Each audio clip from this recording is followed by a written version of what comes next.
अरे कितना कीमती समय मिला है, कितना कीमती समय मिला है। आप समझ नहीं पा रहे हैं, आप समझ नहीं पा रहे, पछताना पड़ेगा बाद में। थोड़ा समय विश्राम किया जाता है, इसको अभ्यास में डाल लो। कई वर्ष हो गए मध्याह्न में विश्राम नहीं, नींद का नहीं, थोड़ा शरीर स्वस्थ होने का, लेट जाना फिर बैठ जाना, फिर टहलना, फिर लेट जाना बैठ जाना, नींद का नहीं। रात्रि में 4 घंटे इसको लेटने के लिए देते हैं बस, बीमार स्थिति में। शायद बीमारी ना होती तो पद्मासन में इसको हम विश्राम देते, पर अब पद्मासन लगा नहीं सकते। शरीर सुख आराम त्याग किए बिना भगवत मार्ग में कोई भी विजितात्मा नहीं हो सकता। रगड़ो, इस शरीर को रगड़ो, हाथ में माला है या काउंटर है, टहल रहे हैं, जब नींद आ रही टहल रहे हैं, सिर्फ 4-5 घंटे शयन के लिए दीजिए। क्या कर पाओगे आगे? यही अवस्थाएं हैं, नवयुवक अवस्था। इसी पर विजय प्राप्त करो, नींद आदि पर, भोजन पर, नींद पर। जानबूझकर 1-2 दिन भोजन छोड़कर भजन पड़े नहीं रहना, कोई जान न पावे कि आप भोजन नहीं किए। पूरी दिनचर्या ज्यों की त्यों होनी चाहिए। जिद्दी स्वभाव, परमार्थ के पथिक का जिद्दी स्वभाव, आराम त्यागी स्वभाव। और शरीर को जैसा बना लो प्रभु वैसे ही है, इसमें जड़ है, कोई अंतर नहीं पड़ता है। रात में सो, दिन में 4 घंटा सोने का अभ्यास बना लो, दिन में सोते रहो। अभ्यास है, चाहे जगने का बना लो चाहे सोने का। आधा कवल रोज बढ़ाते चले जाओ, भोजन आते फैलती चली जाएंगी। आधा कवल रोज कम करते चले जाओ। 24 घंटे में 400 ग्राम अन्न से स्वस्थ शरीर का पोषण हो जाएगा और वो क्रियाशील रहेगा। 400 ग्राम अन्न से काहे को बर्बाद कर रहे हो? आते बढ़ाते चले जा रहे हो। इसको कम करो, कम करो। भोजन 400 ग्राम अन्न से काम चल जाएगा। जिसे भगवत प्राप्ति के बिना जिया नहीं जा रहा, तब भगवत प्राप्ति होती। ये शरीर सुख आराम के त्यागने की, हमें बहुत समय बर्बाद मत करो, समय बर्बाद मत। भोजन कर रहे हो, नाम जब चल रहा है, अंदर पद चल रहा है, कोई भी भोग तुम्हें नहीं फंसा सकता यदि भगवान नाम चल रहा है। समझिए, भगवान नाम नहीं जब करना, बस मन मानी आचरण करना। बड़ी भारी आवश्यकता है शरीर सुख आराम के मिटाने की साधक को। जीवन भर इसी में लगे रहे, जीवन भर। जब से इस मार्ग में चले तो इसी पर है। नींद और भूख, 2 पर भारी प्रहार रहा है, नींद और भूख। तो भगवान की कृपा से ऐसा, अब तो बहुत भारी रोग से ग्रसित है। पीछे मुरारी शरण आए और कहा अल्ट्रासाउंड कराने चलना है, डॉक्टर ने बोला है तो आज कुछ खाना नहीं। हम कहा आज की बात कर रहे हो? 3-4 दिन से कुछ नहीं गया। जब डॉक्टर वहां देखा तो बोला बाबा पानी पे रहते हो क्या? जो वैसे किया, जानबूझ करके मधुकरी नहीं जाना, 3-4 दिन नहीं पाना। अब देखते हैं भजन कैसे होता है।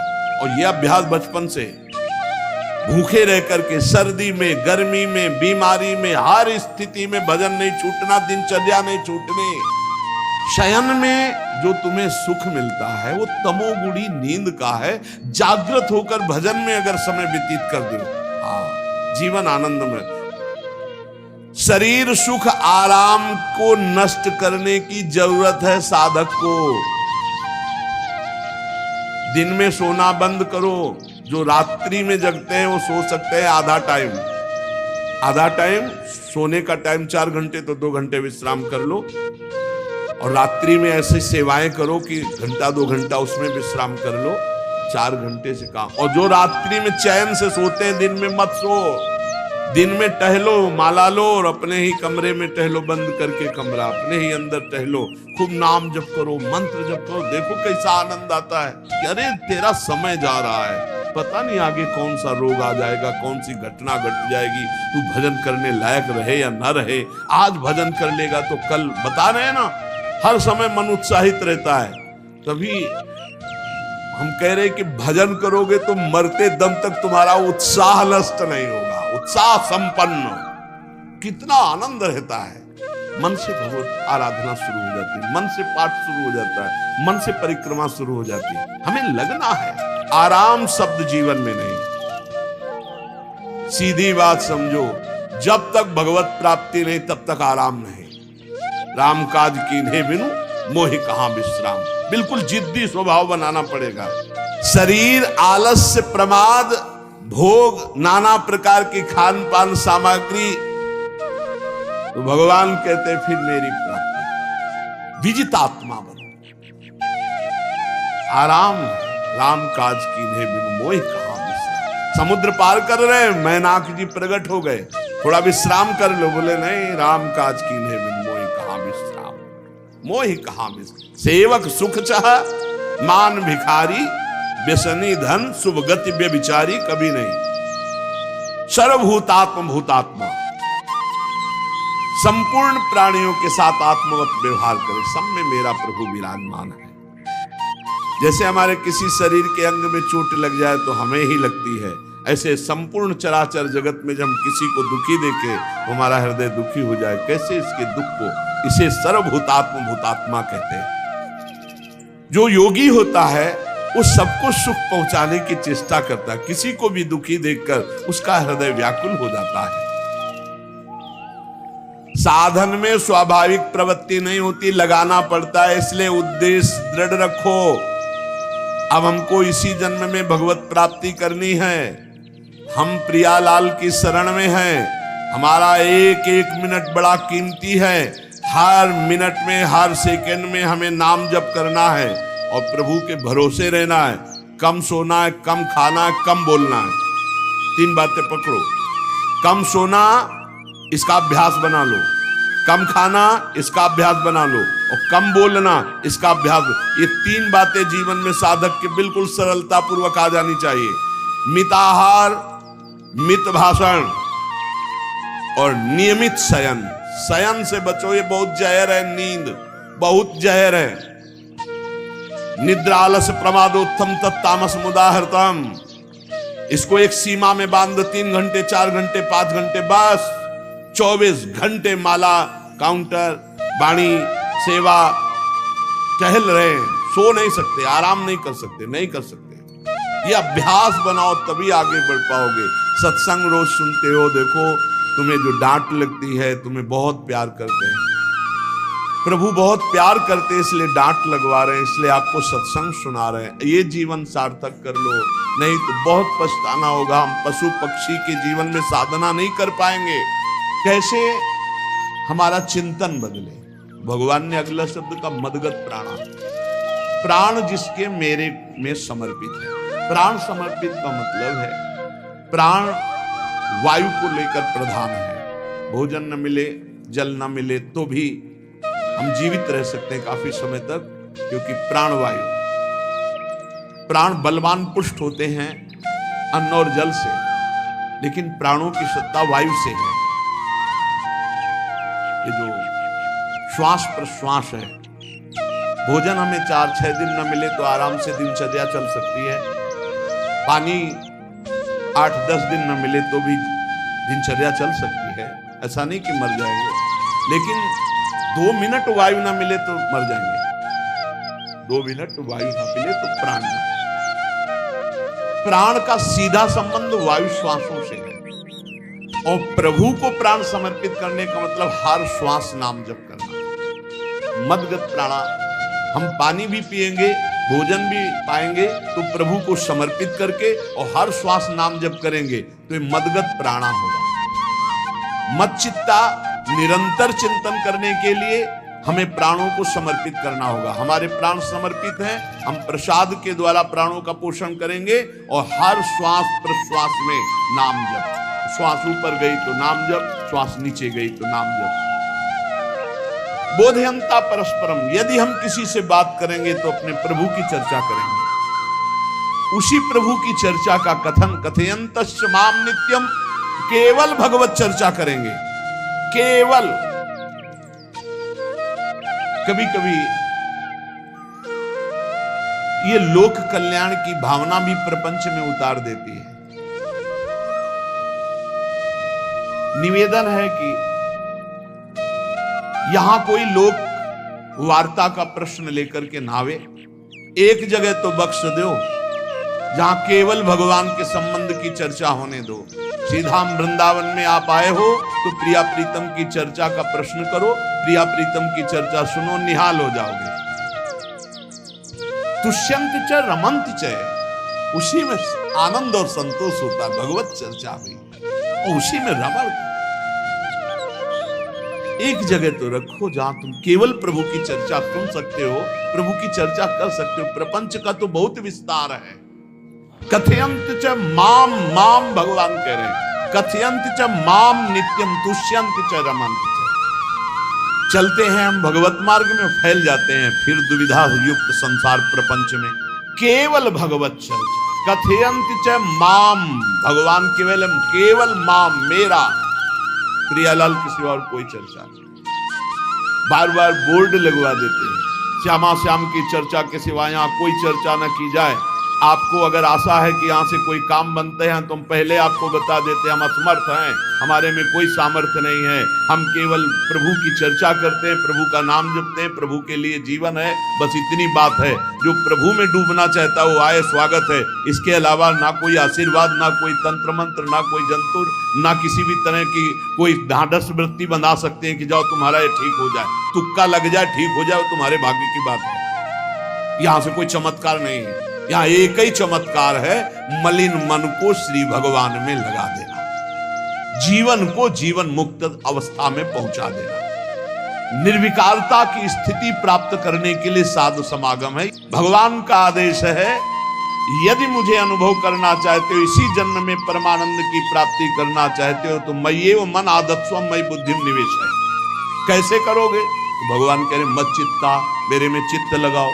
चित्त कैसे लगेगा? क्योंकि हम प्राणों से बहुत प्यार करते, देह प्राण ते प्रिय कछु नाही, इसलिए भगवान को कहना पड़ा प्राण मेरे को समर्पित करो। कैसे समर्पित करें? जो खाओ पियो भगवान को भोग लगा के, और रात दिन नाम जप में, हर श्वास में भगवत चिंतन।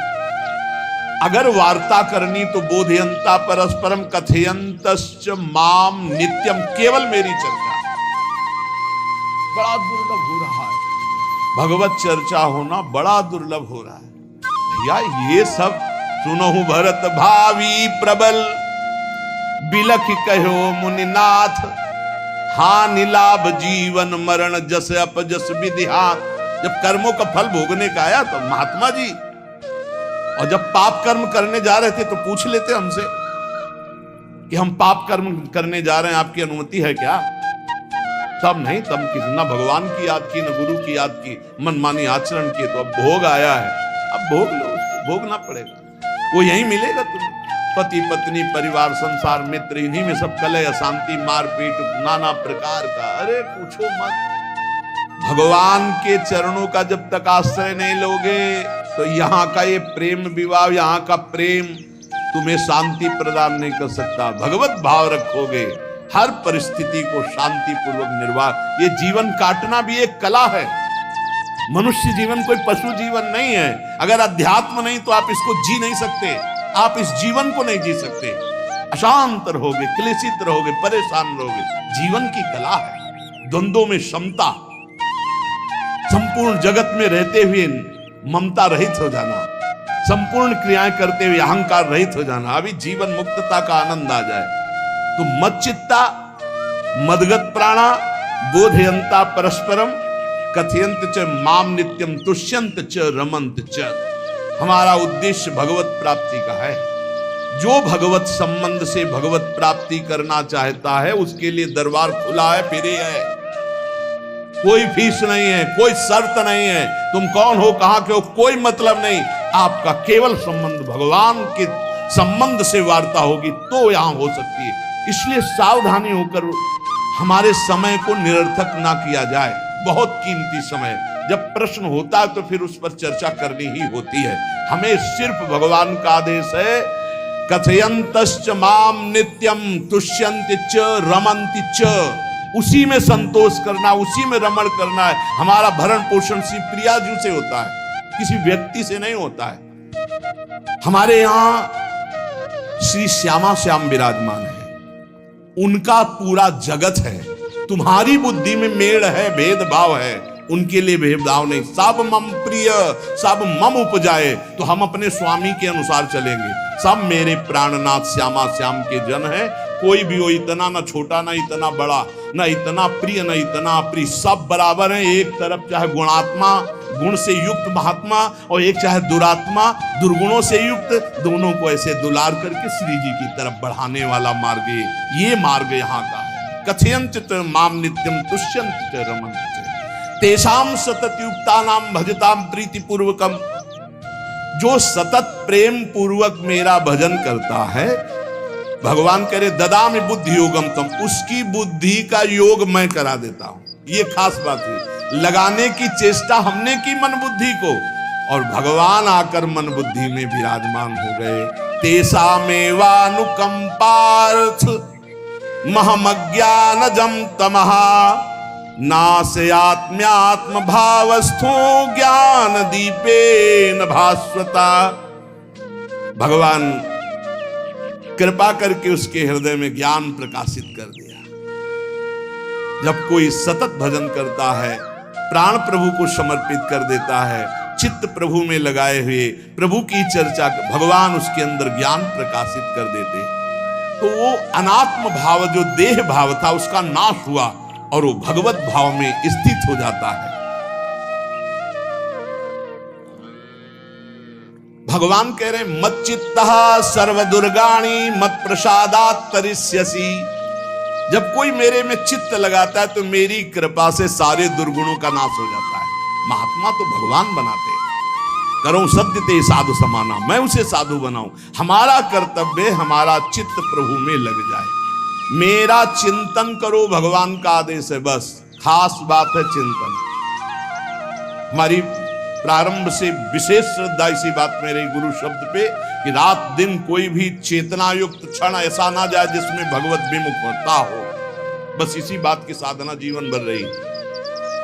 प्रारंभ में गुरुदेव ने कह दिया, जब तक चेतना है तुम्हारे में तो तुम्हारा जागृत अवस्था का चेतना युक्त एक भी क्षण व्यर्थ नहीं जाना चाहे। तो गुरु कृपा से यही प्रयास रहा है कि हमारा एक भी मिनट भगवान से विमुख न जाए। पूर्व में ऐसी स्वभाव वृत्ति बनाई थी कि लोगों को ये शंका होती थी कि ये बोल पाते हैं कि नहीं बोल पाते हैं, अर्थात इनके वाणी है कि नहीं है, मूक मौन, जटाओं का बोझा, एक वस्त्र, बस शांत। बुलाया गया, घंटा बजा तो पहुंच गए प्रसाद लिए, उसमें एकांत, हर समय मंत्रा। कथा में बैठे हैं, अनुकूल वचन आया तो सुन लिया, नहीं पूरा का पूरा सत्संग ऐसे ही चला गया। हमारा मंत्र चल रहा है, एक क्षण भी मंत्र से बिलग नहीं। हमारा कर्तव्य है केवल चिंतन। चिंतन करोगे तो अभी मुक्त हो, अभी परिणाम में नहीं। अभी हम राधा बोल रहे हैं, अभी प्राण निकले, अभी श्री जी के पास पहुंच जाएंगे। भगवान की कृपा का बल और साधन का तुम्हारा पूरा प्रयास प्रयत्न, ध्यान रखो, दो से सिद्धि प्राप्त होती है। भगवान की कृपा का बल और आपकी पूरी साधना का प्रयास प्रयत्न, कायरता नहीं। भगवान की कृपा का बल और तुम्हारा पूरा प्रयास, पूरा प्रयत्न। देखो, भगवान की दर्शन वृत्ति हृदय में जागृत हुई ध्रुव जी के पद को लेकर, कामना को लेकर। मैं भगवान का साक्षात्कार करूंगा, उनसे वरदान मांगूंगा कि मुझे सबसे श्रेष्ठ पदवी की प्राप्ति हो। चले, भगवान नारद जी मिले। पहला प्रलोभन, चलो अभी तुम्हें इस सम्राट पद पर नकार दिया। फिर भय, सांप हैं, बीछी हैं, जंगल के बड़े, और फिर यक्ष राक्षस, न जाने कौन कौन है। तुम अभी बालक हो, तुम्हें खा जाएंगे, तुम क्या तपस्या करोगे, क्या भजन। नहीं, इससे भी नहीं दिया। कुछ भी हो, कदम वापस नहीं जाएंगे, अब तो हरि की प्राप्ति। तो गुरु मंत्र दे दिया। 6 महीने बहुत ही देह भाव रहित होकर उच्च कोटि की साधना की। बालक होने पर यही मथुरा में, मधुपुरी में देह भाव रहित होकर के, क्योंकि जंगल में ऐसे ऐसे मच्छर बड़े बड़े ना, एक मच्छर मारे तो पूरा होश खराब हो जाए, पूरी चेतना जागृत। तो उस 5 वर्ष के राजकुमार के शरीर में कितने मच्छर चिपके रहे होंगे, क्या क्या भयावह। हमने तो सैनपुर में देखा, आसन लगा बैठे, काला नाग सांप ऐसे फुसकार रहा है। पूरा दृढ़ निश्चय है कि अगर ये काटने का समय है तो काट लेगा, नहीं काटना तो बिल्कुल नहीं काटेगा, बैठे रहो। वैसे पास से निकल गए, छाती से भी निकल गए हैं। निश्चय कि अगर काटना है काटना। सैकड़ों बिच्छू कभी ऐसे डंक नहीं मारा। और अगर काटना हो मारना हो ना तो बढ़िया महल में बैठे हो तो वहां जाके काट लेंगे।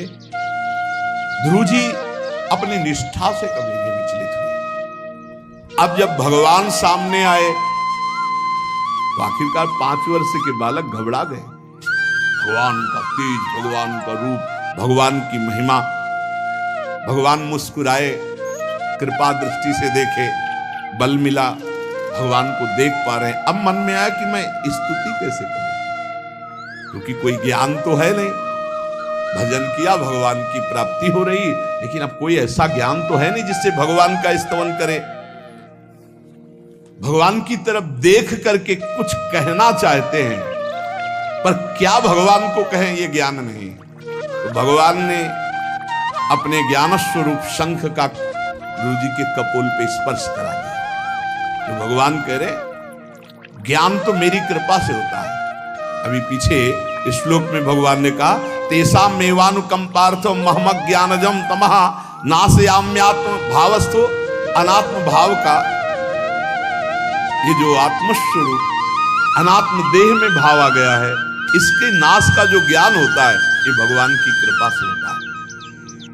जे भी संग छुआया दिव्य ज्ञान और भगवान की दिव्य स्तुति की।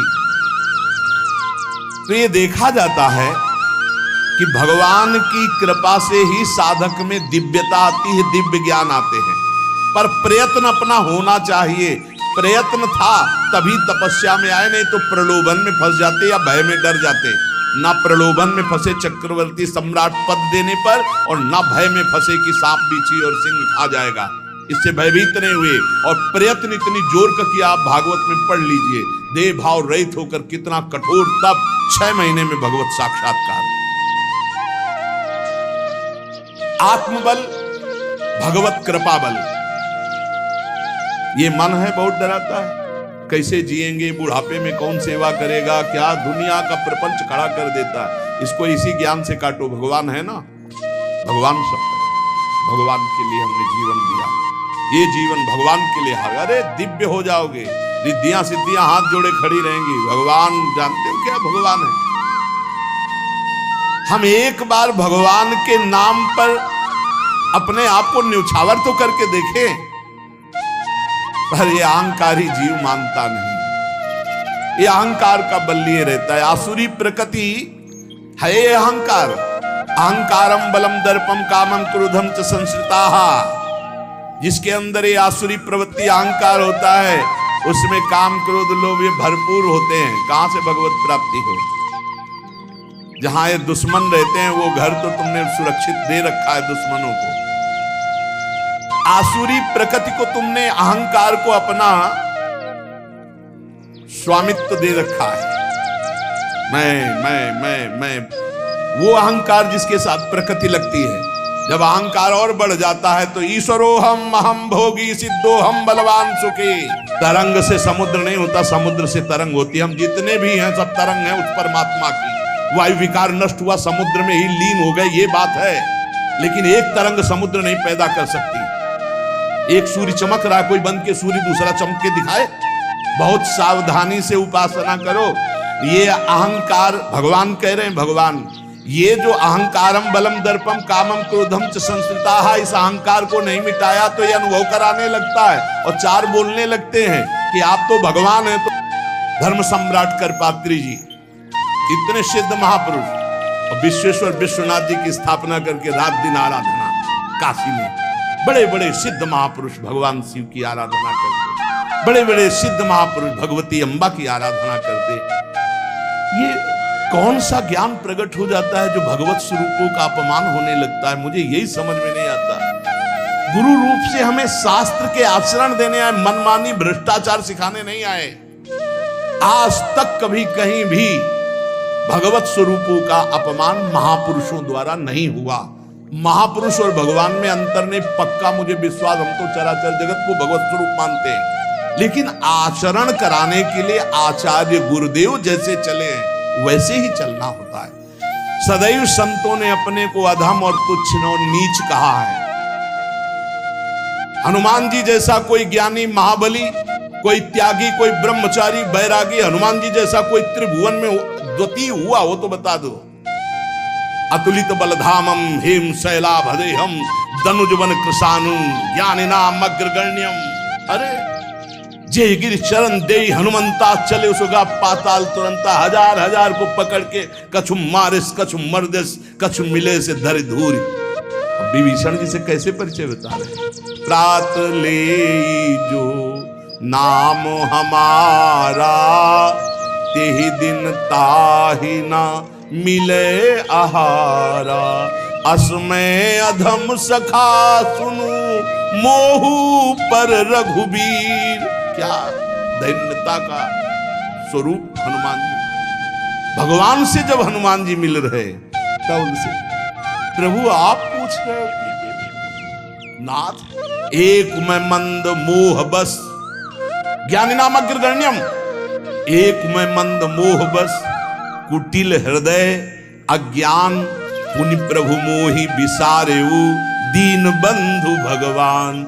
जय प्रणतारे धन्यन चरणों में लौट गए हनुमान। सबरी जी भगवान सामने बैठकर स्तुति करते हैं। जो नवधा भक्ति है वो उपदेश नहीं है, सबरी जी की स्तुति है। ये सब भक्ति सबरी जी में विराजमान, क्योंकि उसी समय सबरी जी भगवत धाम जाती है तो उपदेश तो उसको दिया जाता है जो आचरण में उतारे। सबरी जी तो सिद्ध महापुरुष अभी भगवत धाम जा रहे हैं भगवान के सामने। वो क्या कहती? अधम ते अधम अधम अति नारी तीन मह में मति मंद अघार। हरिवंश महाप्रभु क्वाहम तुच्छ परम अधम प्राण्य हो गर्ह कर्मा यत्तन्नाम स्फुरति महिमा हेश वृंदावनस्य। इन सब बड़े बड़े आचार्य महापुरुषों ने भगवान की दास्ता स्वीकार करके जीवन अर्पित करके आचरण करके दिखाया।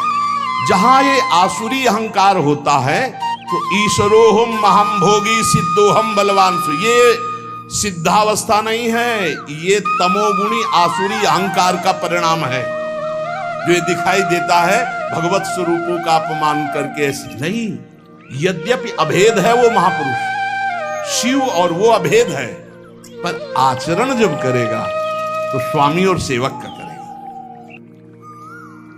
काशी नगरी सिद्धों की नगरी है, ज्ञानियों की है। देखा बड़े बड़े सिद्ध परमहंस जाते हैं शंकर जी के दर्शन करने, विश्वनाथ जी के, तो जिनके कमंडल भी नहीं, दिगंबर है ना, तो वो भी ऐसे हाथ उठा के नमः पार्वती पते, और बस ऐसे सर झुकाए खड़े रहते हैं। जल भी नहीं है, पत्र भी नहीं है, ऐसे वो हम सब खड़े खड़े घंटों खड़े रहते थे। वहां के शिव पार्षदों से ऐसा करुणा में प्रेम हो गया था कि वो हमें नहीं हटाते थे, तो एक कोने में घंटों खड़े रहते थे और दर्शन करते रहते थे भगवान विश्वनाथ जी। तो जैसे ऐसे अवधूत आते, न कोई जल का कमंडल है, न कोई पत्र है, न पुष्प, नजदीक गए और नमः पार्वती पते हार हार महादेव, बस सर झुकाए, ये है। और स्वयं शिव स्वरूप है, इतना अंतर नहीं ब्रह्मबोध में। भक्तों में भी कभी कभी अहम प्रकट होता है, वो वाणी से आपको दिखाई देगा लेकिन वो आसुरी अहंकार नहीं होता। ध्यान रखना, ये उनका भागवतिक बल होता है, ये आसुरी अहंकार नहीं होता। जैसे जनक जी की सभा लगी हुई है, भगवान श्री राम लक्ष्मण जी विराजमान है विश्वामित्र जी के समीप बड़े सौम्य भाव से। जनक जी महाराज ने देखा कि बड़े बड़े वीर आए पर धनुष यज्ञ में धनुष को अजगों को कोई उठा ही नहीं पाया, खंडन की तो बात जाने दो। रावण बाणासुर आया, आरती प्रणाम करके चले गए। अब आशा ही खत्म हो गई, कोई उठाने वाला ही नहीं, तो उनका वीर विहीन मही में जानी। अब मैं आज जान गया कि पृथ्वी वीरों से रहित हो गई। अगर मैं ऐसा जानता कि इस भूमंडल में कोई वीर ही नहीं अजगों का खंडन करने वाला, तो मैं ऐसा प्रण नहीं लेता, मेरी जान की कुंवारी रह जाएगी। ऐसे विकल होके वीर विहीन मही में जानी। जनक जी ने इतनी बात जे ही कही तो लक्ष्मण जी कूद पड़े सिंह शावक की तरह उछलकर और कहा कि जहां रघुकुल भूषण भगवान श्री राम विराजमान हो जनक, ये बड़ी तुमने निराशापूर्ण बात कैसे कह दी? तुमने ऐसी बात कह दी जहां रघुकुल भूषण भगवान श्री राम विराजमान है। ताल ठोकी और कहा अगर इनका इशारा हो जाए, समझो, जो तुम्हारी अनुशासन पाऊं, कंदुकियू ब्रह्मांड उठाऊं, काचे घट जिमी डारों फोरी, सकऊं मेरु मूलक जिमी तोरी, कमल नाल जिमी चाप चढ़ाऊं, जो जन सत प्रमाण ले धाऊं। हे जनक, जहां रघुनाथ जी विराजमान होते वहां ऐसी बात नहीं कहते, तुमने ऐसी बात कैसे कह दी? अगर मेरे स्वामी का आदेश हो जाए अभी तो पूरे ब्रह्मांड को कच्चे घड़े की तरह तोड़ दूं।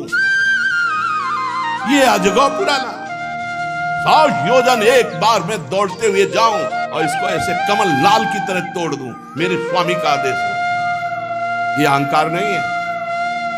पहली बात कही, जो तुम्हार अनुशासन पावो, अगर मेरे प्रभु श्री राम की आज्ञा हो जाए। और लक्ष्मण जी ने एक बात और कही कि तोरों छत्रक दंड जिमि तव प्रताप बलनाथ, आज के बाद कभी धनुष स्पर्श नहीं करूंगा यदि मेरी बात झूठी हो जाए। आपके प्रताप से इसे बरसाती छत्ते की तरह तोड़ दूं इस अजगौ को, अगर आपका आदेश हो। तव प्रताप बलनाथ, ये अहंकार नहीं है, ये भक्त का भगवत प्रताप है। दशानन कह रहा है, अरे मुझे क्या भय, तेरी सभा में अगर कोई वीर हो तो मेरा पैर उठा दे, मैं राम जी का एक छोटा सा सेवक हूं। तू मेरे प्रभु को बार बार मनुष्य कह रहा है, मैं जिनका सेवक हूं। तेरी सभा में तू जो अपने सभा बलों के बल पर बलवान होकर कहता है कि ये सब आहार है, तो मैं उनका छोटा सा दूत हूं। अगर कोई मेरा पैर उठा दे तो जानकी जी को राम जी हार जाएंगे, वापस चले जाएंगे। राम प्रताप सुमिरपन रोका, सभा में पैर हाहाकार मच गया।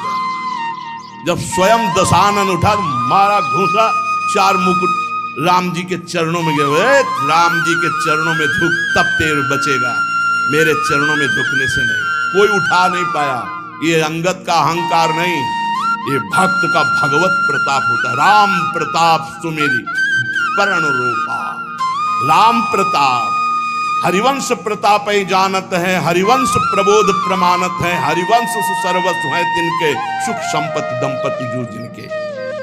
लक्ष्मण जी कह रहे सकौ मेरु मूलक जिम तोरी, जैसे मूली तोड़ दिया जाता 4 लाख योजन का सोने का पहाड़ सुमेरु, वैसे उखाड़ के तोड़ के फेंक दूं। भगवान अपार सामर्थ्यशाली, और जो भगवान में चित्त जोड़े अपार सामर्थ्यशाली। हम लोग कभी कभी अहंकार और प्रताप के भेद को नहीं समझ पाते। महापुरुषों में अहंकार नहीं होता, वो भगवत प्रताप होता है। जो आसुरी अहंकार है वो तो भगवान की शरणागति से नष्ट हो जाता है। भगवान का प्रताप भक्तों के जीवन में उदय होता है। भगवान बहुत कृपालु है, बड़ी करुणा की है, अपना मार्ग हमें देने के लिए सत्संग दे रहे हैं। कथन श्रवण का सौभाग्य मिला है। इसी जन्म में हमें भगवत प्राप्ति करनी है। अपार बलशाली माया को परास्त करने का बल केवल भगवान की कृपा से प्राप्त होता है। इसलिए नाम जप करो, भगवत लीला गायन गुणगान करो और भगवान से प्रार्थना करो कि मेरा अहंकार आपके चरणों में समर्पित हो जाए। सारा दोष इसी अहंकार का। ये संस्कृति मूल शूल प्रद नाना, सकल शोकदायक अभिमाना, ताते करें कृपा निधि दूरी, सेवक पर ममता अति भूरी। हमारे ऊपर बहुत प्यार है प्रभु का, हम उस प्यार के बल से अहंकार को प्रभु के चरणों में समर्पित करके इसी जन्म में जीवन मुक्त हो जाए। शेष चर्चा आगे। श्री राधा वल्लभ लाल की जय।